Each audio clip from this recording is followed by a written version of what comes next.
ಪ್ರಸ್ತುತ ನ್ಯೂಸ್ನ ವಿಶೇಷ ಕಾರ್ಯಕ್ರಮಕ್ಕೆ ಸ್ವಾಗತ. ನಾನು ಬಶೀರ್ ಅಡಿ ನಡಕ.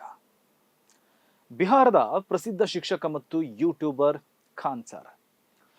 ಈ ಶಿಕ್ಷಣ ವ್ಯಾಪಾರ ಆಗಿರುವ ಈ ಕಾಲದಲ್ಲಿ ಶಿಕ್ಷಣವನ್ನ ಸೇವೆಯನ್ನಾಗಿಸಿ ಲಕ್ಷಾಂತರ ಬಡ ಮಕ್ಕಳಿಗೆ ಅವರ ಬಾಳಿಗೆ ಬೆಳಕಾದವರು ಖಾನ್ ಸರ್. ದುರಂತ ಅಂದ್ರೆ ಅದೇ ಖಾನ್ ಸರ್ ಅವರು ಈಗ ಪಟ್ಟಭದ್ರರಿಗೆ ಗುರಿಯಾದಂತೆ ಕಾಣ್ತಾ ಇದೆ. ಖಾನ್ ಸರ್ ಅವರನ್ನ ಬೇಟೆಯಾಡುವ ಸಂಚು ನಡೆದಿದೆ ಎಂಬ ಅನುಮಾನ ಬರ್ತಾ ಇದೆ. ಖಾನ್ ಸರ್ ಅವರನ್ನ ಭಾರತದ ಕೆಲವು ದ್ವೇಷ ಭಕ್ತರು ಮತ್ತು ಗೋಧಿ ಮೀಡಿಯಾಗಳು ಜರಿಯೋಕೆ ಶುರು ಮಾಡಿದ್ದಾರೆ. ಈವರೆಗೆ ಖಾನ್ ಸರ್ ಅಂತ ಕರೀತಾ ಇದ್ದವರು ಈಗ ಫೈಜಲ್ ಖಾನ್ ಅನ್ನೋಕೆ ಶುರು ಮಾಡಿದ್ದಾರೆ.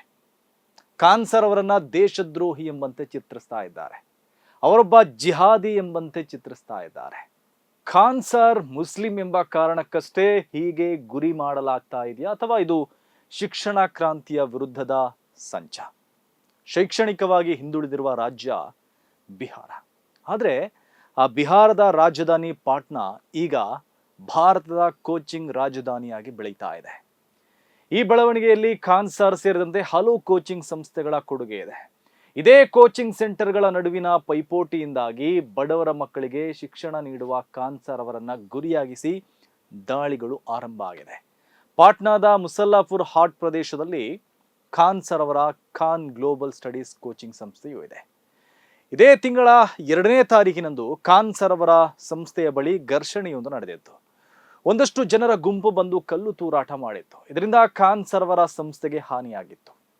ಅಲ್ಲಿನ ಭದ್ರತಾ ಸಿಬ್ಬಂದಿ ಕೂಡ ಗಾಯಗೊಂಡಿದ್ರು. ಅಲ್ಲಿ ಫೈರಿಂಗ್ ನಡೆದಿರುವ ಆರೋಪವು ಕೇಳಿ ಬಂದಿತ್ತು. ಮೊದಲಿಗೆ ಇದನ್ನ ವಿದ್ಯಾರ್ಥಿಗಳ ನಡುವಿನ ಘರ್ಷಣೆ ಅಂತ ಹೇಳಲಾಗ್ತಾ ಇತ್ತು. ಆದ್ರೆ ಇದು ಪ್ರತಿಸ್ಪರ್ಧಿ ಕೋಚಿಂಗ್ ಸೆಂಟರ್ಗಳು ಮಾಡಿಸಿರುವ ಕೃತ್ಯ ಅಂತ ಖಾನ್ ಸರ್ ಆರೋಪಿಸಿದ್ರು. ಕಡಿಮೆ ಶುಲ್ಕದಲ್ಲಿ ಶಿಕ್ಷಣ ನೀಡ್ತಾ ಇರೋದನ್ನ ಕೆಲವರು ಸಹಿಸಿಕೊಳ್ತಾ ಇಲ್ಲ, ಆ ಕಾರಣಕ್ಕೆ ದಾಳಿ ನಡೆಸಿದ್ದಾರೆಂದು ದೂರಿದ್ದವು. ಆ ಬಳಿಕ ಪ್ರಕರಣ ದಾಖಲಾಗಿ ಕೆಲವರ ಬಂಧನವೂ ಆಗಿತ್ತು.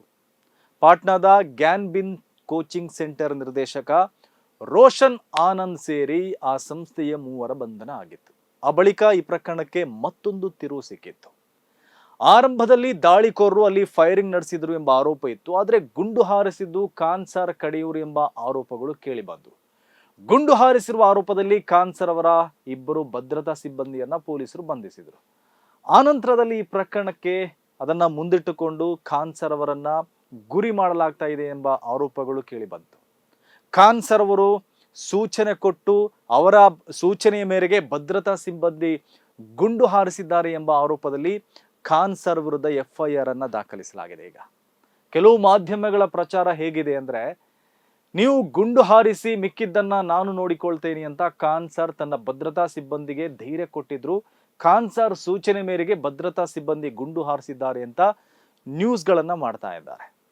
ಈಗ ಖಾನ್ ಸರ್ ವಿರುದ್ಧ ಕೊಲೆ ಯತ್ನ ಆರೋಪದಲ್ಲಿ ಕೇಸ್ ದಾಖಲಾಗಿದೆ. ಶಸ್ತ್ರಾಸ್ತ್ರ ನಿಯಂತ್ರಣ ಕಾಯ್ದೆಯಡಿಯೂ ಕೇಸ್ ದಾಖಲಾಗಿದೆ. ಕೇಸ್ ದಾಖಲಾದ ಬಳಿಕ ಖಾನ್ ಸರ್ಗೆ ಬಂಧನದ ಭೀತಿ ಎದುರಾಗಿತ್ತು. ಖಾನ್ ಸರ್ ಅವರ ಬಂಧನಕ್ಕೆ ದ್ವೇಷ ಕೂಟದವರು ಒತ್ತಡ ಹೇರುವ ಪ್ರಯತ್ನವನ್ನು ಮಾಡಿದ್ರು. ಕೊನೆಗೆ ಖಾನ್ ಸರ್ ನ್ಯಾಯಾಲಯದ ಮೊರೆ ಹೋಗಿ ಬಂಧನದಿಂದ ವಿನಾಯಿತಿ ಪಡೆದಿದ್ದಾರೆ. ಅವರು ಬಂಧನದಿಂದ ನಿರೀಕ್ಷಣಾ ಜಾಮೀನು ಪಡೆದಿದ್ದಾರೆ. ಇದು ಖಾನ್ ಸರ್ಗೆ ಕಾನೂನು ಹೋರಾಟದಲ್ಲಿ ಸಿಕ್ಕಿರುವ ಮೊದಲ ಜಯ ಅನ್ಬಹುದು. ಈ ಪ್ರಕರಣದಲ್ಲಿ ಅನುಮಾನ ಇರೋದು ಏನಂದ್ರೆ, ಇದು ಕೇವಲ ಒಂದು ಕಾನೂನು ಪ್ರಕರಣವ ಅಥವಾ ಭಾರತದ ಬಹುಕೋಟಿ ರೂಪಾಯಿಗಳ ಕೋಚಿಂಗ್ ಉದ್ಯಮದ ಒಳಗಿರುವ ಕತ್ತಲೆಯ ಮುಖವ ಅನ್ನೋದಾಗಿದೆ. ಎಲ್ರಿಗೂ ಗೊತ್ತಿರುವಂತೆ ಭಾರತದಲ್ಲಿ ಶಿಕ್ಷಣ ಇಂದು ಕೇವಲ ಸೇವೆಯಾಗಿ ಉಳಿದಿಲ್ಲ, ಅದು ದೊಡ್ಡ ಉದ್ಯಮವಾಗಿದೆ. ಅದರಲ್ಲೂ ಸ್ಪರ್ಧಾತ್ಮಕ ಪರೀಕ್ಷೆಗಳ ಕೋಚಿಂಗ್ ಕ್ಷೇತ್ರ ದೊಡ್ಡ ಪೈಪೋಟಿ ಇರುವ ಉದ್ಯಮ ಆಗಿದೆ. ಒಂದು ಯಶಸ್ವಿ ಕೋಚಿಂಗ್ ಸಂಸ್ಥೆ ವರ್ಷಕ್ಕೆ ಕೋಟ್ಯಂತರ ರೂಪಾಯಿಯ ಆದಾಯ ಗಳಿಸಬಹುದು. ಮಾತ್ರ ಅಲ್ಲ, ಒಬ್ಬ ಶಿಕ್ಷಕನ ಜನಪ್ರಿಯತೆ ಸಾವಿರಾರು ವಿದ್ಯಾರ್ಥಿಗಳ ಪ್ರವೇಶವನ್ನ ನಿರ್ಧರಿಸಬಹುದು. ಇಲ್ಲಿ ವಿದ್ಯಾರ್ಥಿಗಳ ಪ್ರವೇಶ ಅಂದ್ರೆ ಹಣ, ಹಣ ಅಂದ್ರೆ ಪ್ರಭಾವ, ಪ್ರಭಾವ ಅಂದ್ರೆ ಸ್ಪರ್ಧೆ, ಆ ಸ್ಪರ್ಧೆ ಕೆಲವೊಮ್ಮೆ ಸಂಘರ್ಷಕ್ಕೂ ಕಾರಣ ಆಗಬಹುದು. ಈ ಹಿನ್ನೆಲೆಯಲ್ಲಿ ನೋಡಿದಾಗ ಖಾನ್ ಸರ್ ಅವರ ಉದಯ ಸಾಮಾನ್ಯ ಘಟನೆ ಅಲ್ಲ. ಬಿಹಾರದ ಸರಳ ಹಿನ್ನೆಲೆಯಿಂದ ಬಂದ ಈ ಶಿಕ್ಷಕ ತನ್ನ ವಿಭಿನ್ನ ಬೋಧನಾ ಶೈಲಿಯಿಂದ ಲಕ್ಷಾಂತರ ವಿದ್ಯಾರ್ಥಿಗಳ ಮೆಚ್ಚುಗೆ ಗಳಿಸಿದರು. ಯೂಟ್ಯೂಬ್ನಲ್ಲಿ ಕೋಟ್ಯಂತರ ವೀಕ್ಷಣೆಗಳು, ಕಡಿಮೆ ಶುಲ್ಕದಲ್ಲಿ ಶಿಕ್ಷಣ, ಸಾಮಾನ್ಯ ಕುಟುಂಬಗಳ ಮಕ್ಕಳಿಗೆ ಸುಲಭವಾಗಿ ಅರ್ಥವಾಗುವ ಬೋಧನೆ, ಈ ಅಂಶಗಳು ಅವರನ್ನ ಕೇವಲ ಶಿಕ್ಷಕರನ್ನಾಗಿ ಮಾತ್ರ ಅಲ್ಲ, ಒಂದು ಬ್ರ್ಯಾಂಡ್ ಆಗಿ ರೂಪಿಸಿದೆ. ಯಾವುದೇ ಕ್ಷೇತ್ರದಲ್ಲಿ ಒಬ್ಬ ವ್ಯಕ್ತಿ ಅಸಾಧಾರಣವಾಗಿ ಯಶಸ್ವಿಯಾದಾಗ ವಿರೋಧಿಗಳು ಹುಟ್ಕೊಳ್ತಾರೆ. ಅದೇ ಕಾರಣಕ್ಕೆ ಪಾಟ್ನಾದಲ್ಲಿ ನಡೆದ ಘಟನೆ ಮತ್ತು ನಂತರದ ಬೆಳವಣಿಗೆಯನ್ನು ನೋಡುವಾಗ ಅನುಮಾನವನ್ನು ಬರುವುದು, ಇದು ಶಿಕ್ಷಣವನ್ನ ವ್ಯಾಪಾರ ಮಾಡಿಕೊಂಡಿರುವ ಮಾಫಿಯಾಗಳ ವ್ಯವಸ್ಥಿತ ಷಡ್ಯಂತ್ರ ಇರಬಹುದು ಅಂತ ಅನಿಸ್ತಾ ಇದೆ. ಈಗ ಖಾನ್ ಸರ್ ವಿರುದ್ಧ ಒಂದು ಪೂರ್ವ ನಿಯೋಜಿತವಾದ ಸಂಘಟಿತವಾದ ಆನ್ಲೈನ್ ದಾಳಿಗಳು ಕೂಡ ನಡೀತಾ ಇದೆ. ಅವರ ವಿರುದ್ಧ ಹಳೆಯ ವಿಡಿಯೋಗಳನ್ನ ವೈರಲ್ ಮಾಡಲಾಗ್ತಾ ಇದೆ. ಅವರ ಹೇಳಿಕೆಯನ್ನ ಹೊಸ ಸನ್ನಿವೇಶದಲ್ಲಿ ಹಂಚಲಾಗ್ತಾ ಇದೆ. ಕೆಲವರು ಅವರನ್ನ ದೇಶ ವಿರೋಧಿ ಅಂತ ಜರೀತಾ ಇದ್ದಾರೆ, ಇನ್ನು ಕೆಲವರು ಅವರನ್ನ ಜಿಹಾದಿ ಅಂತ ದೂಷಿಸ್ತಾ ಇದ್ದಾರೆ. ಪಾಟ್ನಾದ ಘಟನೆ ಬಗ್ಗೆ ತನಿಖೆ ಇನ್ನೂ ಕೂಡ ಮುಗ್ದಿಲ್ಲ, ಯಾವ ತೀರ್ಪು ಕೂಡ ಬಂದಿಲ್ಲ. ಅದಕ್ಕೂ ಮೊದಲೇ ಒಬ್ಬ ವ್ಯಕ್ತಿಯನ್ನ ಆತನ ಧಾರ್ಮಿಕ ಗುರುತಿನ ಆಧಾರದ ಮೇಲೆ ನಿರ್ಣಯಿಸುವುದು ಯಾವ ನ್ಯಾಯ? ಒಬ್ಬ ಶಿಕ್ಷಕನ ತಪ್ಪು ಅಥವಾ ಸರಿ ಎಂಬುದನ್ನ ನಿರ್ಧರಿಸುವ ಮಾನದಂಡ ಅವನ ಧರ್ಮ ಆಗ್ಲೇಬಾರದು. ಇಲ್ಲಿ ನಿಜವಾಗಿಯೂ ಖಾನ್ ಸರ್ ಮಾಡಿರುವ ಅಪರಾಧ ಏನಂದ್ರೆ, ಅವರು ಬಡ ವಿದ್ಯಾರ್ಥಿಗಳಿಗೆ ಕಡಿಮೆ ಶುಲ್ಕದಲ್ಲಿ ಶಿಕ್ಷಣ ನೀಡಿರೋದು. ಶಿಕ್ಷಣ ಅಂದ್ರೆ ದುಬಾರಿ ಉತ್ಪನ್ನ ಅಲ್ಲ, ಅದು ಸಾಮಾನ್ಯ ಜನರ ಹಕ್ಕು ಅಂತ ಪ್ರತಿಪಾದಿಸಿದವರು ಈ ಖಾನ್ ಸರ್.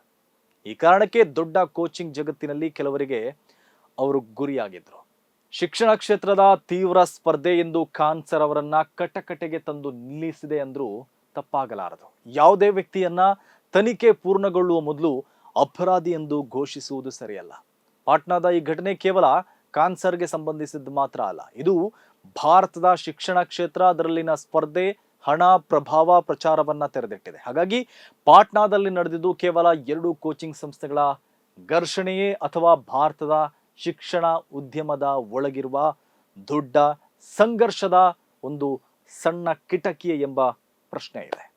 ಇದು ಇವತ್ತಿನ ಪ್ರಸ್ತುತ ನ್ಯೂಸ್ ವಿಶೇಷ. ಸುದ್ದಿಗಳ ವಸ್ತುನಿಷ್ಠ ವಿಶ್ಲೇಷಣೆಗಾಗಿ ನೋಡ್ತಾ ಇರಿ ಪ್ರಸ್ತುತ ನ್ಯೂಸ್.